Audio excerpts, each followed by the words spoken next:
wanted to talk a little bit about what happened during my last video, where I guess I was trying to make some content, and I had gone to an old research area, which I still hike and hunt in, but don't research anymore, and I was wanting to do some content. I had been getting, let me adjust this a little bit, I had been getting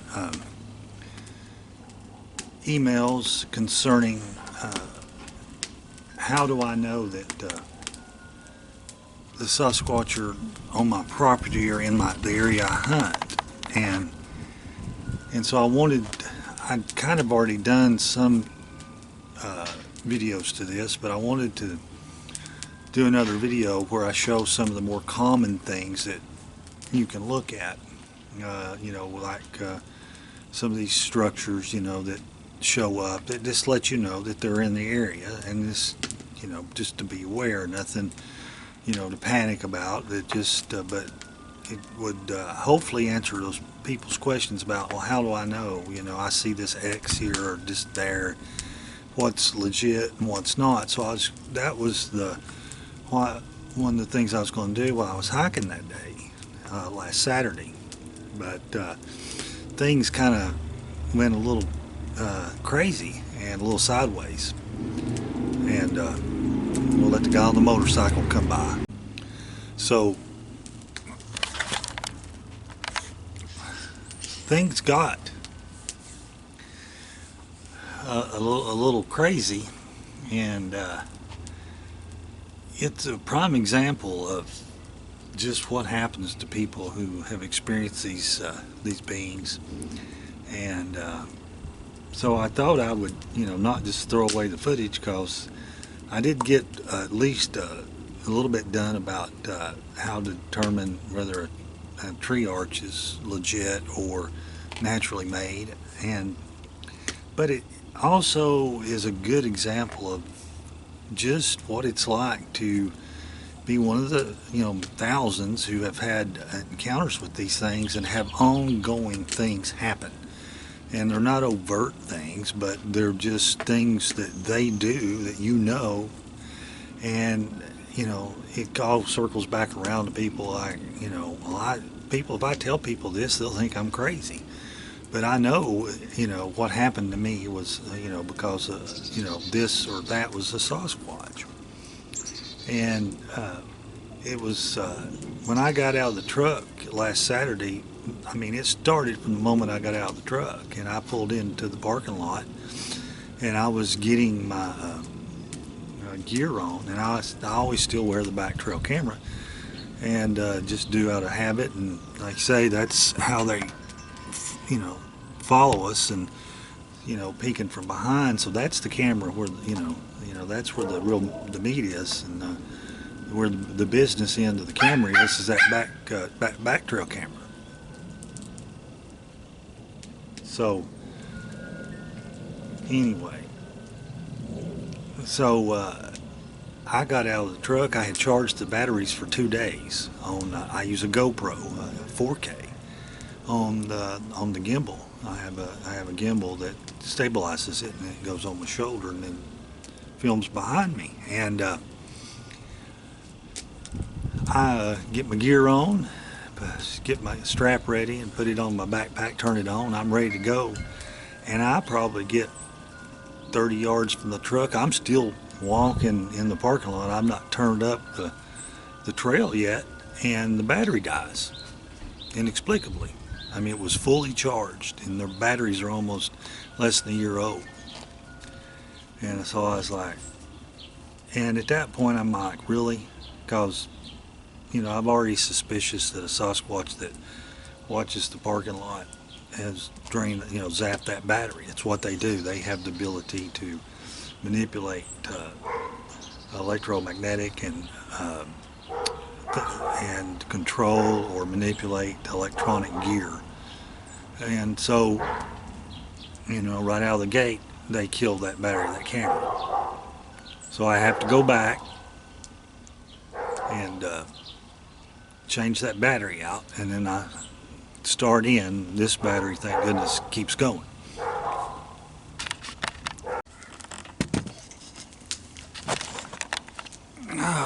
So I get in the woods and I'm doing my thing, and I get the video done, or the portion done, where I'm going to showing a tree arch, and I've got a tree arch that's made by Sasquatch, and near it are a couple that were made by just natural causes, deadfall and things of that nature. What are the signs that a Sasquatch is on your property? And I get a lot of people ask, how do I know they're on my property? How do I know they're in the woods I hunt? And you need to be informed, and I'm not trying to do, what I'm going to show you are some arches and X's that I feel very confident were made by Sasquatches. But what you want to be aware of is not every arch in the woods was made by Sasquatch. Not every X was made by Sasquatch. What you're looking for is, like, if you own 100 acres and you frequent the land, and all of a sudden, out of nowhere, an X shows up, or a series of X's, or some tree arches show up, and you don't have any snow load, and it's the wrong time of year, and there's no trees that have fallen near it or beside it to make the arch, then you've got to, that is a good sign that they were probably not naturally made. And if you've got private property or remote property, or you hunt remote areas where human beings or people are limited to going in there, and it's a pretty good indication that you may have some Sasquatch activity. Now, it's no reason to panic. It's very similar to if you have a bear sign or cougar sign. You're aware of your surroundings. When you see the sign, when I'm in the Smokies hiking, I see bear poop, fresh bear poop, or a series of fresh poop going older poop, then I know that they frequent this area, and I need to be on the alert, or choose another area to hike in, just depending on what time of year it is. Same thing with the scratches. They'll scratch, they'll claw trees and leave marks like that, and that lets me know that there's bears working this area, and I either want to maybe go hike somewhere else or be on the alert and be ready. And it's the same thing with the Sasquatch. If you're hiking or hunting an area and you see these signs, it's a clue to you, okay, they're in the area. I just need to be aware of it and continue on your day. It's nothing to panic over, or, run screaming through the woods. There's tree arches all over my property now, and they're running me out. That's not a purpose here, and that's not how you should think. You should think logically, just like you would with a bear, a cougar, wild hogs, any other sign of wildlife that could hurt you, and be aware of them and respond appropriately.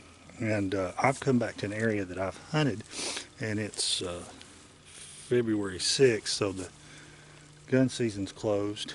Got a little bit of squirrel season, trapping season left, but I'm pretty much alone. But this was an area that I found like 3 or 4 arches, and they were very suspect because they weren't caused by tree falls, and we don't have snow loads here. Now, these trees are not huge.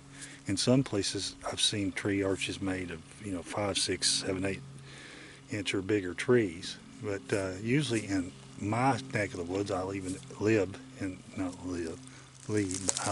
in East Tennessee, and so arches, trees about that big around, you'll see they're an inch around, maybe 2.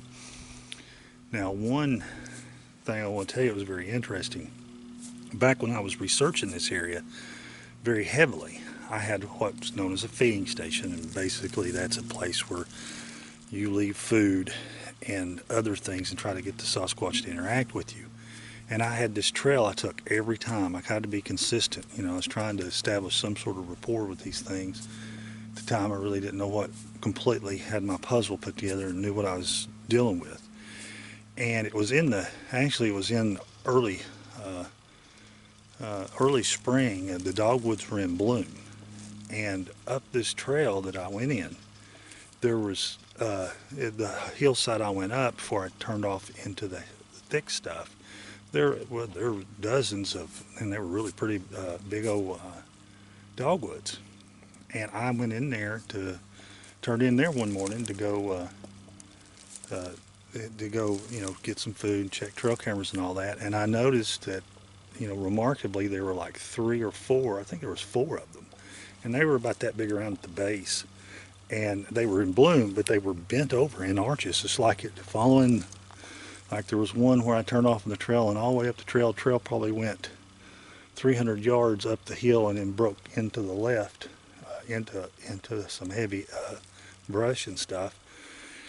And all the way up through here, it was marked like they had marked that trail. Like it wasn't like a trail, like a hiking trail. It was just a trail I'd made and was using. It was just the path I took, so it wasn't even a game trail. It's just the easiest way for me to get in there.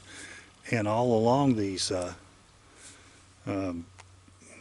that trail, 3 or 4 of these large dogwoods were bent over and touching the ground. They were arched, and I'm pretty certain the Sasquatch had done that. So that's what I'm talking about when you go into an area and all of a sudden you see this. Or some people have hunted areas and don't know what to look for, and then once they're aware and they see these things, they're like, oh. So like I said, this is not a panic thing. This is not I'm never going back in that section of woods. The Sasquatch use these for communications, and I don't know what they mean. People have been studying them for years. I've got a good friend, the guy that did this hat, and he's put a lot of time into documenting and studying these arches and these different what they call tree structures.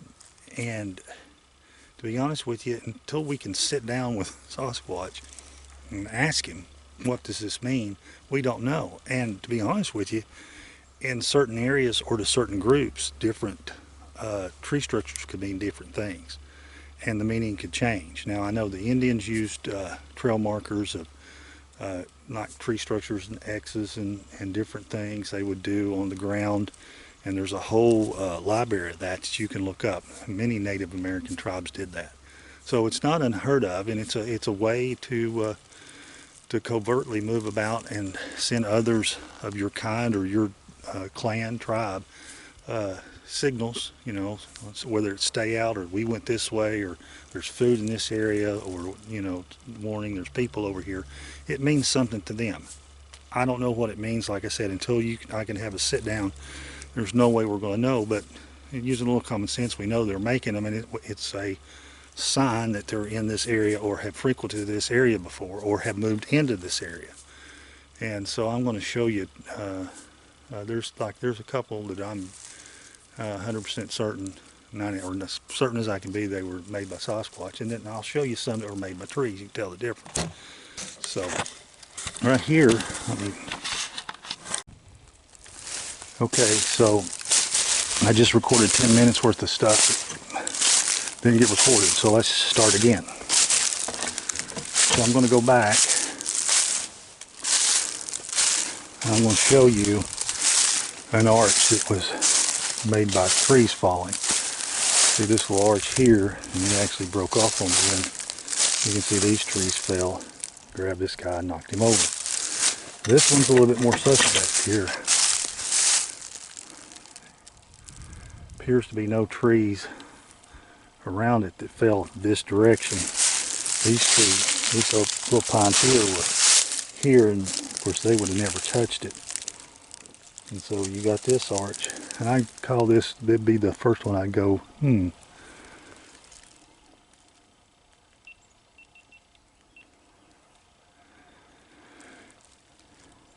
the birds have started singing, which makes me feel better. It was quiet when I first got in here. And yeah, I've got my back trail camera on. Always do. Never know. So this arch here, I'm 75–80%. This is probably Sasquatch. Now, there's several trees, several pines have got the blot and fallen over. And back when I was hunting, this is a trail, deer trail actually. Goes into this thicket, and I noticed as I was following the deer trail, this scoping things out when I found this arch here. Now this arch, see, I'm about 99.9% sure it was made by Sasquatch. And the reason I say that, of course, it's been pulled over. There's no snow load here in East Tennessee. There's no trees around it that have fallen to pull it down. And it's lodged right here in the Y. It's lodged against this guy here. See how that's done? It's kind of bent over and stuck in there. And this tree's still alive, or was, maybe dead now, but it's still pretty malleable. So if you see something like this just show up on your property or the area you're at, you know, this is suspect. The fact that I have one there and one here, and it's, you know, a little common sense of it could be marking this deer trail, and there'd be several good places in here for a Sasquatch to do an ambush. So there's a couple more. There used to be a real big buck in here a couple of years ago. In fact, about 4 or 5 years ago, I missed him with a muzzleloader. I was sitting under a tree with the limbs pulled down in a ground blind, and he had been spooked up or jumped, and he was running right at me. I mean, he literally was going to the trail. I didn't realize, well, the trail was about 10 feet to my left, and I didn't realize that it was that close. It's one of those deals where you get in before dark and you set up and you get your place going, and then boom, you know, something happens at, you know, once light and the sun's up, you know, you don't want to make any noise and move around. So anyway, long story short, he was a 10-pointer, probably biggest deer I'd ever seen in the wild, and he was running right at me, and I could not get him to stop. I whistled, I yelled, and I probably shouldn't have took the shot, because he was coming literally straight at me, and that's a bad shot to begin with. And I had a muzzleloader, so I didn't have a second shot, and he got about 15 yards from me, and I tried to lead him and pull the trigger, and I hit right in front of him. And anyway, of course, the smoke clears, and he's standing there staring at me. There's nothing I can do then. So I look at him for just a few minutes. Well, I say a few minutes, excuse me. It seemed like a few minutes, but yeah, it's probably, you know, 30 seconds. We just had the eye down. He never did like stomp his foot or anything, and then I went to move to load the gun, or try to reload the gun, of course, and then he blew and took off. So he was in this area for a while. I think he ended up in a picture on the store about a year later. But that was my shot at the monster, and I blew it. So I want to work my way down here, because an X showed up behind I showed it earlier, but show you how this X was made. It's not a gigantic X, but you know, on all these fallen trees in here, you'd think you'd find a bunch of X's, right? Well, you really don't. And so now I've seen X's that naturally occur, and they do. And usually the tree's still attached to the ground where it falls over. What makes an X suspect is when the trees, they're either, like if you're in a stand of pine trees and you have two hardwood trees making an X, or maybe even a star type deal, that's when you kind of know that this is probably not normal. And then I start to work my way down to where there was an X placed that was marking one of my hunting blinds, and it was put in there. I noticed it when I was back in that area in probably October, maybe. It wasn't there, and then it was there in November when I was there for the gun season.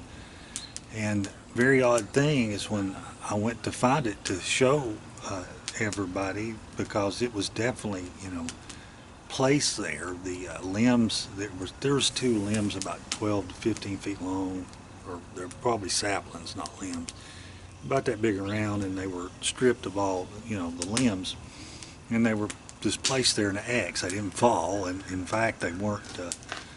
The trees in that area, the little saplings in that area are hardwoods, hickories, and dogwoods, and these were both.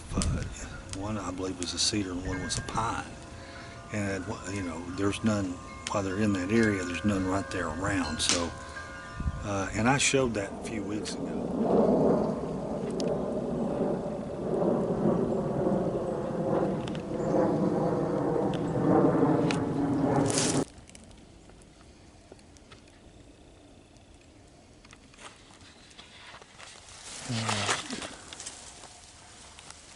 This is in the woods I hunt. This is a new one. Showed up. It's an X. It's a classic X. It's actually laying on top of the saplings here. It's like framed. You have a tree and a tree there, and then it's replaced. There's no root ball or anything.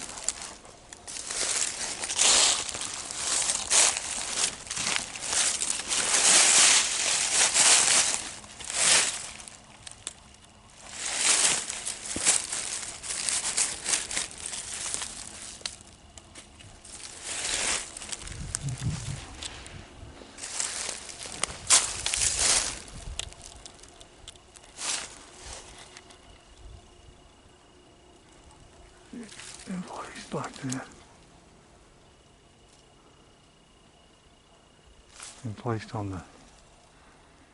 the saplings. That was broke.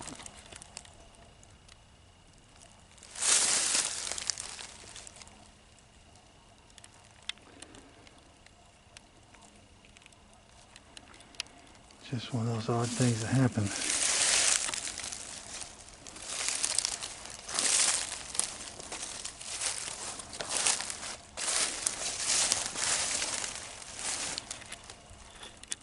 It's not a very big one. It's kind of stealthy.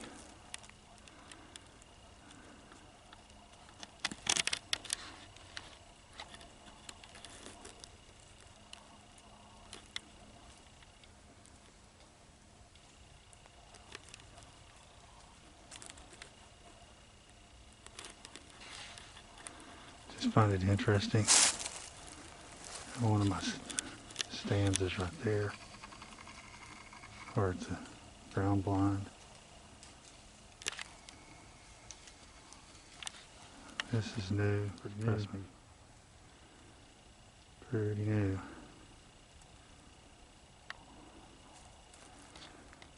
Little subtle things when they're messing with you or letting you know, they know that you're here. And back when it happened, or I say a few weeks ago, back in November. So I was going to go back and show it because it was a good example. Well, it was missing. It was gone. And when I mean gone, I don't mean like it fell down or those limbs fell down or broke. I mean the two limbs that made the X were gone. They weren't, I couldn't find them. They weren't in the area.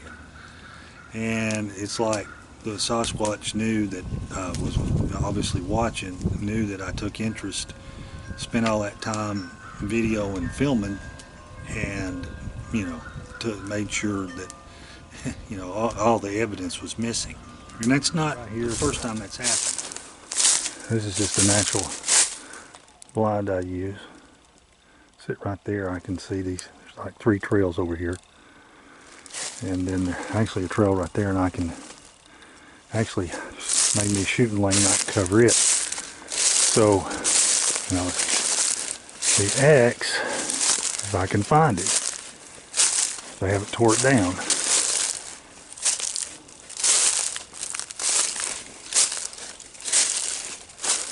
It's right back in here. They may have tore it down, which would be interesting. Took it apart. Because I made a big deal out of it and made a video of it.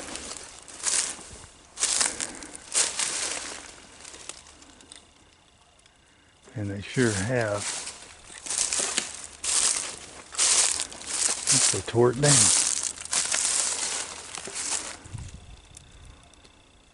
Which would be interesting if they did. Because it was pretty secure.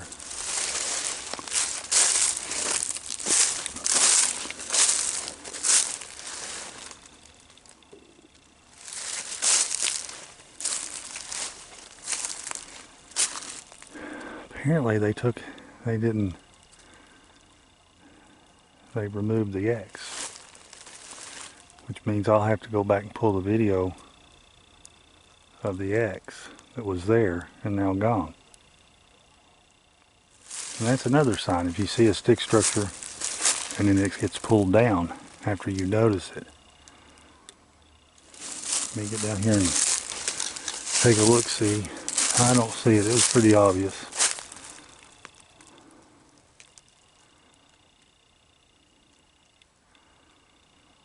Yeah, it was right in here. Like I said, I'll have to go back and look. But it was right in here somewhere. Of course, now it could have fallen down, but it was pretty good condition. Just make sure I'm not missing it. It was right here behind literally right behind my stand.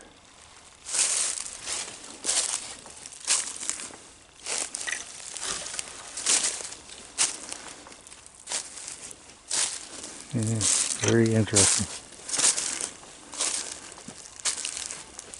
That's X right there, but that's nothing to write home about. That's the first time it's happened here. You know, since it used to happen some when I was actually doing my full-time research, and doing it every weekend.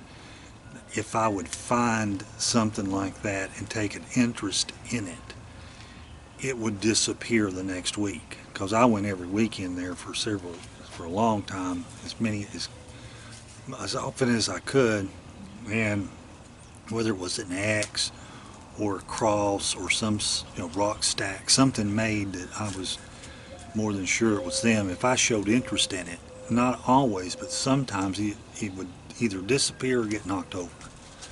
So, that was telling me right there that they'd obviously been watching, which I figured they were. I mean, I just assume 100% that when I go in the woods, I'm being watched. Even if I don't feel it, they're probably watching, since that's one of the areas where they live. So it's only natural. And then a real strange thing happened is I thought there were poachers coming in the area. Basically, someone pulls in the parking lot. You can hear it on camera. You hear bang, bang, bang. A pause of about a minute and then bang, bang. Well, that's classic poacher. That's classic. They pull into the parking lot. They see some deer feeding. They lay down on them from an open window. And then, of course, the deer, they get out of the car and go over and finish the deer off. So I thought, oh, that's great. Now I've got poachers to deal with.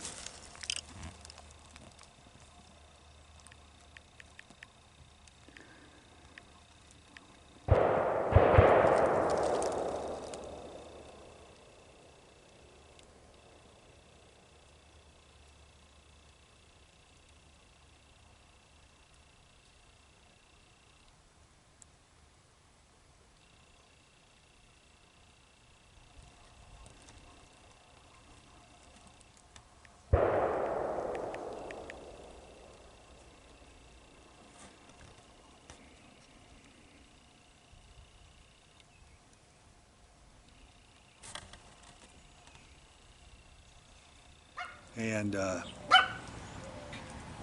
dog agrees 100%. Shh. So then, I kind of explain what was going on, and then I get the gut feeling. It's like, I just don't need to be in this woods, this section.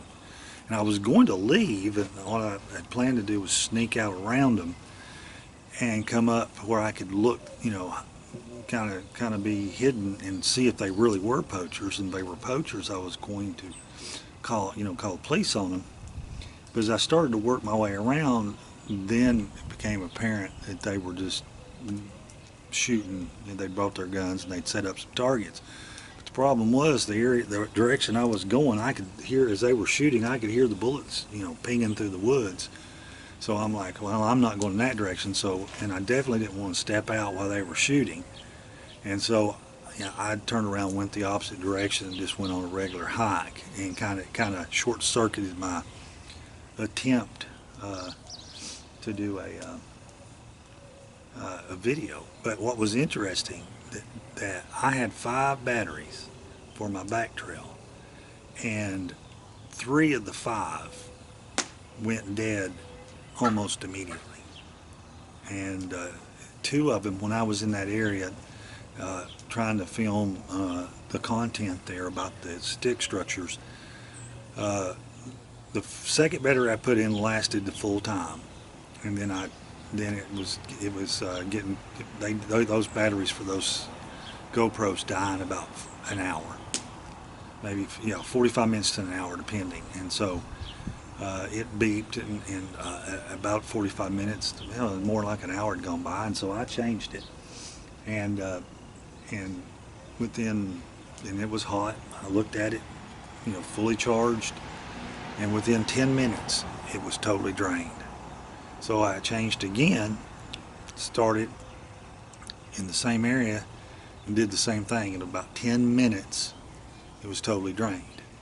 And so then I changed it one more time, and that's right as all the shooting starts, or right after all the shooting starts, and I decide to leave. So after I make up my mind I'm leaving this area and I'm going to go a different, I'm going to go hiking away from the parking lot, then that battery lasts its full time, no problems.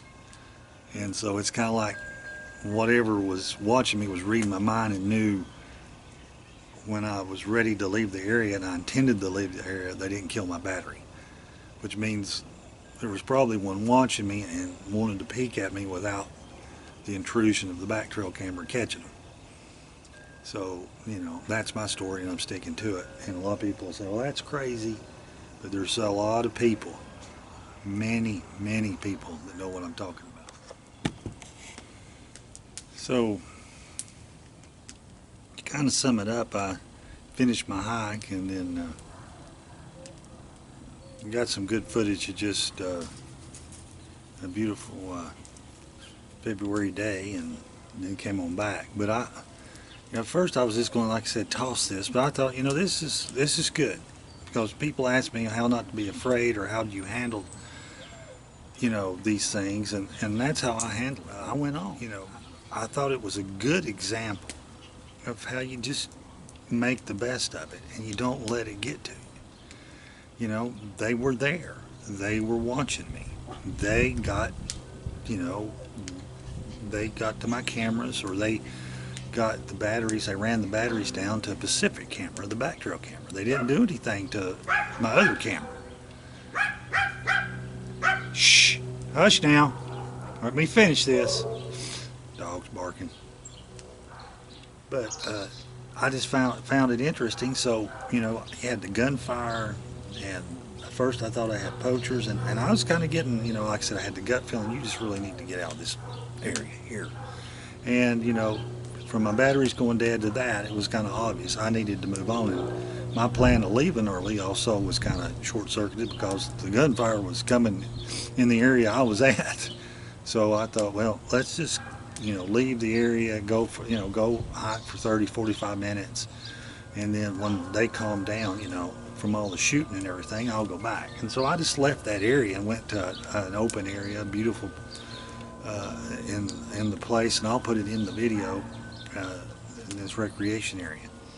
But what happened to me is a prime example of this happens occasionally, and I don't let it run my trip. I didn't let it get me down. I didn't get upset. I didn't worry, oh, they're following me, or they're going to jump out and get me, or they're messing with my equipment.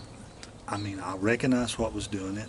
I understood what was going on, and I left the area.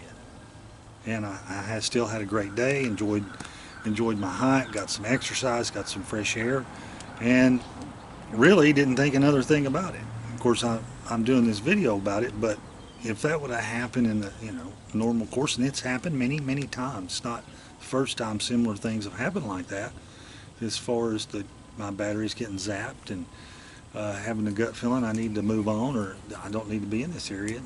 It happens, and you just go on and make the best of it. So I wanted to encourage you and just kind of show you, and I've showed you before, it happens to me, and it continues to happen, and for that subset of people that it is happening to, and it's in the thousands. It could be in the hundreds of thousands that have had experiences and continue to happen. What happened to me was more what happens to those that have done research or has willfully sought them out and gone out, kind of gone pursued them. But it has happened to those that have not. It just depends. Shh. So anyway, I'm going to finish it up here. I've got me a little fire going and enjoying that and watching the birds. It's got into the 60s today, and had some sunshine, but now getting a little cloud cover. But just going to enjoy the afternoon and tend to my little fire here. I'm cleaning up the sticks in the backyard and burning them into my fire pit. So just something, just as my dad used to say, just piddling. So I hope everybody has a safe weekend. And till next time, take care and be careful.